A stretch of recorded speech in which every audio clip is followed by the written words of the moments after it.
Saya ke sini sudah mungkin semenjak tahun 1999 atau 98. Waktu masih bersama guru kita, orang tua kita, Syekh Husni Jamaluddin rahimahullah. Dan setelah itu saya tidak hafal berapa kali berkunjung ke tempat ini. Tapi Allah mentakdirkan baru kali ini saya duduk seperti ini. Biasanya duduk di tempatnya syekh-syekh muda kita itu. Ketika ada tamu-tamu dari Kuwait, saya mendampingi. Maka saya duduk seperti ini merupakan syaraf dan kehormatan bagi saya untuk mengisi tabligh akbar. Walaupun mungkin saya kurang pantas untuk mengisi tabligh akbar itu. Hadirin wal hadirat, perjuangan dakwah memerlukan kesabaran.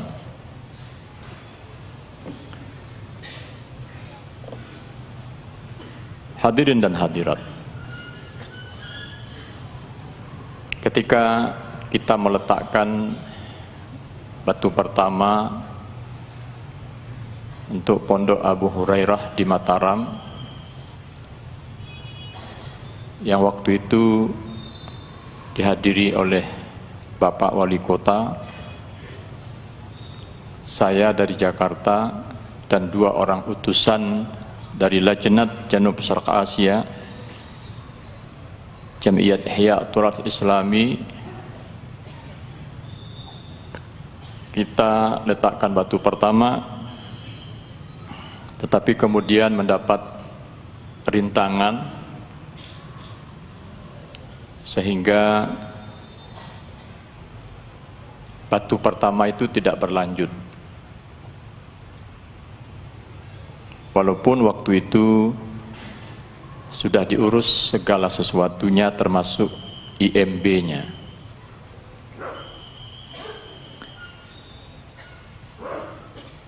Beberapa waktu setelah itu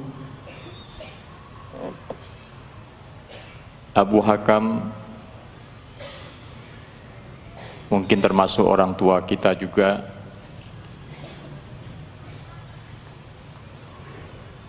yang banyak membantu dakwah di Lombok ini.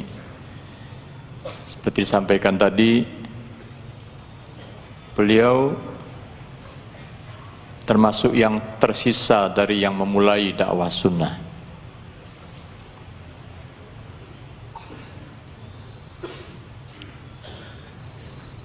Itu kemudian memberitahu, Ustadz, ini pesantren kita mendapatkan halangan.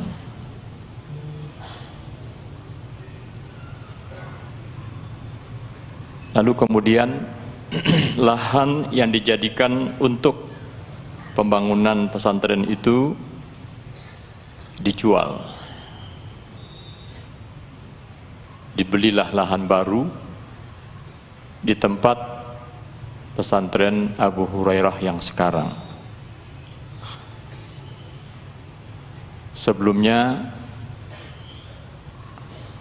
apa, Syekh Farun, Lawata, ada Masjid Aisyah, ya.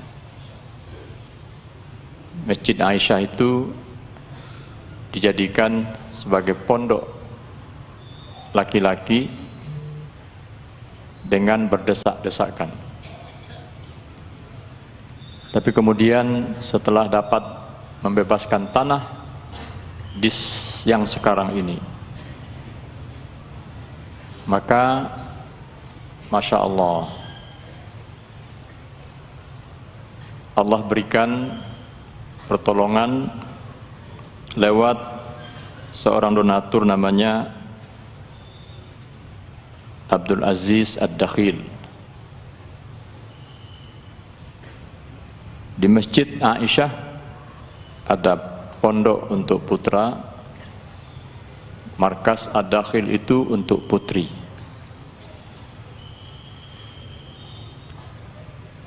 Lalu kemudian datang lagi pertolongan Allah melalui Syekh Fawaz Al-Kulaib, sehingga dibangun lagi pondok Abu Hurairah Putra persis di samping yang putri. Yang sekarang ini konon santrinya mencapai 2.900 orang.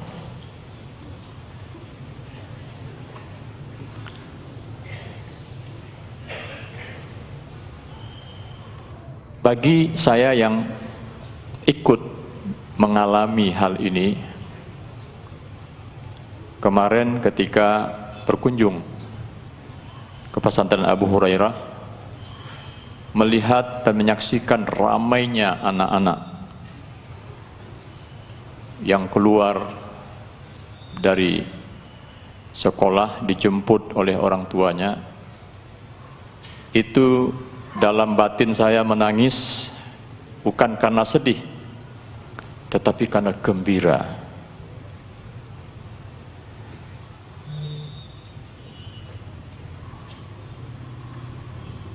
Apalagi di Lombok Timur ini, di Bagi Nyake ini.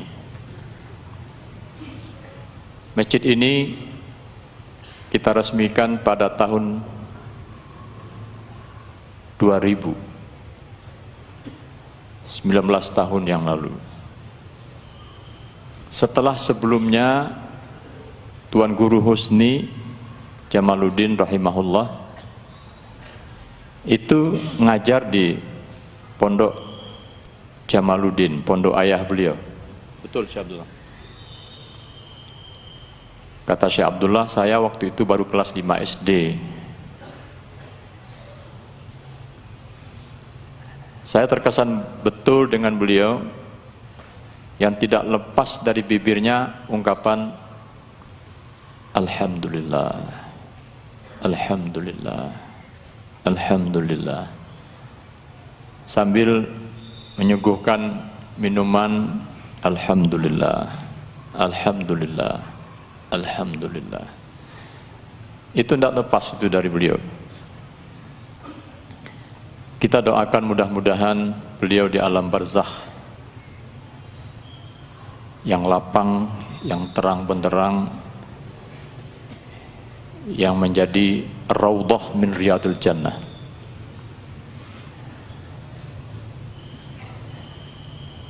Saya tanya kepada Ustaz Abdullah, Al-Walid berapa lama dia ada di sini? Karena seingat saya, beliau sangat sebentar.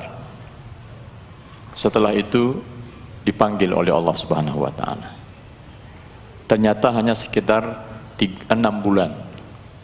6 bulan beliau sholat di sini, berdakwah di sini, tinggal di rumah di dalam sini. Setelah itu berangkat haji, dan di Mekah dalam perjalanan ke Masjidil Haram beliau meninggal dunia.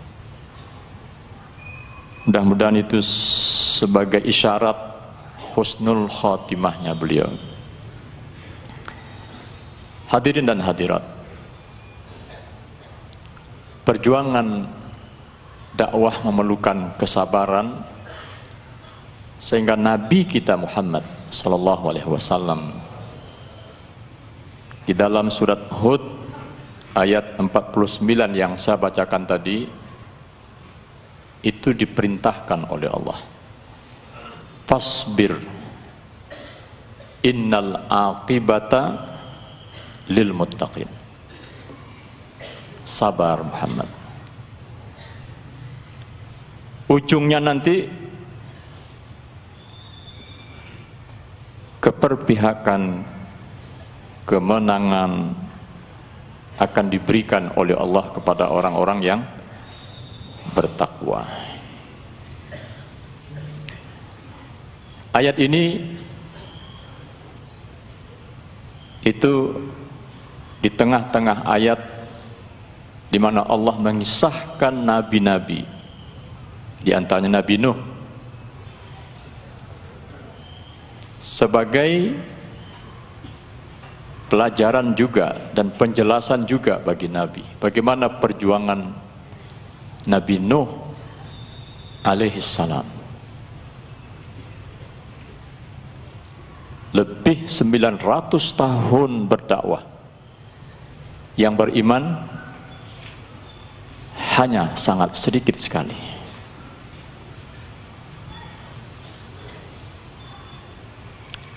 Hadirin dan hadirat, tidak jauh dari tempat kita ini, almarhum Tuan Guru Husni Jamaluddin menyampaikan kepada kami ada masjid yang jamaahnya tidak bisa sholat. Akhirnya bangun tempat dari daun kelapa. Saya tidak tahu desanya apa, sebelah sini. Masjid 2 menaranya. Hah? Dasan Bagi. Ada jamaah dari Dasan Bagi sini? Ada. Yang dulu diusir sholat di bawah daun kelapa, lalu kemudian dibangun. Tadi siang kita berkunjung ke desa Master apa? Ndak. Yang sebelumnya. Presa Raya, apa? Presa, kecamatannya? Sakra. Desa Presa. Dibangun masjid, kemudian mendapat tantangan, akhirnya masjidnya dijual. Ya. Habis itu ada dari Presa di sini datang. Betul itu. Masjid dijual. Ya. Saya lihat tadi. Masjidnya itu sekarang menjadi kantor kepala desa. Tapi apa hikmahnya? Hikmahnya tidak jauh dari situ dibangun masjid 2 lantai, namanya Masjid As-Sunnah. Betul ya? Ini apa maknanya, bapak-bapak dan ibu-ibu? Dakwah yang kita yakini adalah dakwah yang hak ini adalah dakwah yang penuh berkah. Setelah itu tadi kami ke Anas bin Malik,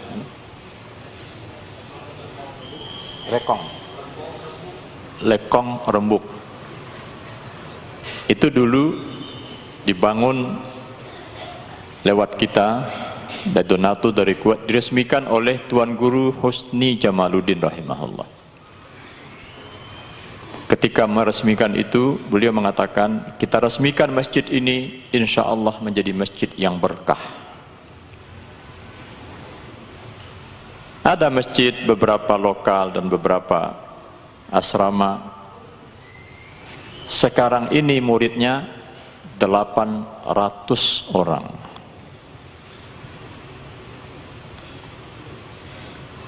Saya ingat juga di belakang sini, bagi apa nih?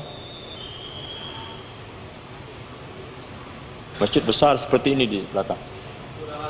Suralaga. Ada jamaah dari Suralaga?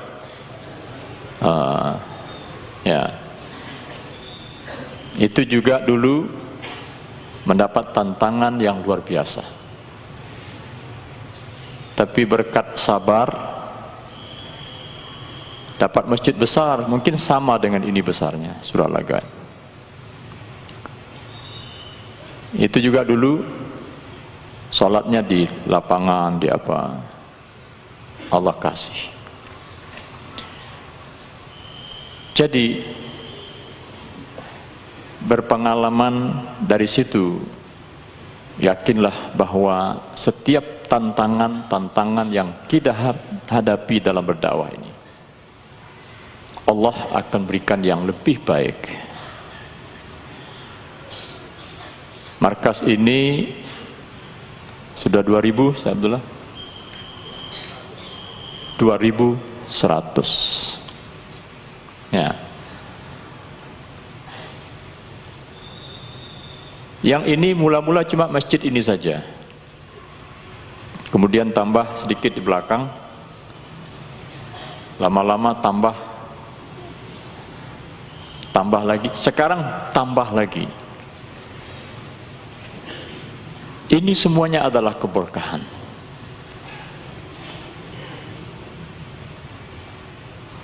Nah, baik perjuangan dalam bentuk berjamaah, perjuangan pribadi, perjuangan apapun, kita pribadi sering mendapat tantangan-tantangan. Tapi yakinkan kepada diri kita, bilang sama diri kita, fasbir innal aqibata lil muttaqin.